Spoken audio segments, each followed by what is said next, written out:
लेकिन कॉम्प्रोमाइज होते होते कंपनी से ये हुआ कि 70% मिलेगी। इस पे सब एग्री हो गए थे नहीं हो गए थे भाई? उस 70% के हिसाब से कल जेड सर भी बैठे थे और यही बैठे थे, सारा गुना गणित भाग जितना भी चलता रहा वो ये हुआ कि 1.5 रुपये पे ही आगे बात आगे थमी थी।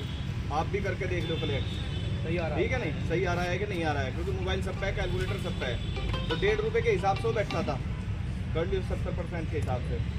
वो सैलरी कंपनी ने हमें 1.5 रुपये प्रति मीटर के हिसाब से देनी स्वीकार कर ली। एक मांग तो हमारी कटी हुई सैलरी की थी, वो पूरी कंपनी ने कर दी। दूसरी मांग थी हमारी, जो हमारी सैलरी जुलाई की कटी, वो सैलरी हमें जब दी जाएगी जब भी हम बिलिंग शुरू करेंगे। इससे पहले हम बिलिंग शुरू नहीं करेंगे। थोड़ा सा चाहिए जैसे आप लोग आज ही जाएंगे कल आपकी सैलरी वही बता रहा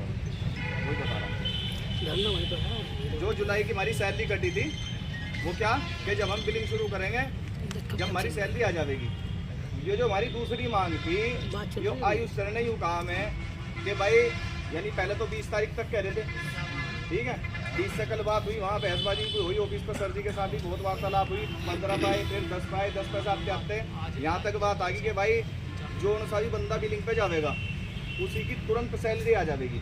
यानी आज बिलिंग करोगे कल को सैलरी आ जाएगी, ठीक है? तो दूसरी मांग ये थी।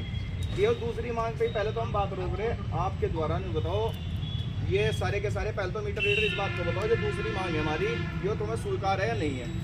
स्वीकार है भाई।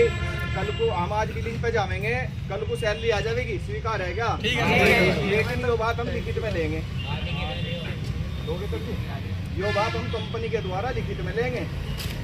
और नहीं तो अगर कोई यूँ सोचता हो एक बार बिलिंग शुरू करवा के फिर बिलिंग नहीं रुकने की, आपने तजर्बा देख लिया होगा, गलत तो नहीं भाई? ठीक है, आप कंप्लीट करिए। एक बात तीसरी मांग हमारी थी, हमारी सैलरी स्लिप थी। जो हमारे 4 मुद्दे थे हमने इन्हीं पे बात करी, और पर हमने बाद में बात करी। यही मैन थे सैलरी स्लिप में, हमें नहीं पता लगा हमारी कितनी आ रही, किस तरह आ रही, हमें पता ही नहीं लग रहा, ठीक है? तो हमारी सैलरी स्लिप जो विभाग के द्वारा, सरकार के द्वारा जब तय की हुई हमारी सैलरी है, वो सैलरी स्लिप के द्वारा हमें पता चल जाएगा। हमें हमारी सैलरी स्लिप हर महीने चाहिए, गलत तो नहीं भाई? हमारी तीसरी मांग ये थी। अब कंपनी ने जो कल कहा कि भाई एकदम तो हम सबकी दे नहीं सकते, हमें 2 महीने का टाइम चाहिए, लेकिन जो इमरजेंसी है वो 5 लड़के, वो चाहे 10 लड़के, वो चाहे 15 लड़के, वो हमें पर्सनली बता देंगे, हम उनकी सैलरी स्लिप तुरंत दे देंगे, ठीक है? बाकी की हम 2 महीने बाद महीने टू महीने देते रहेंगे। तो ये तीसरी मांग बताओ स्वीकार है नहीं है? स्वीकार है क्या भाई? बोल क्यों नहीं रहेगा? नहीं है तो ना करो। अब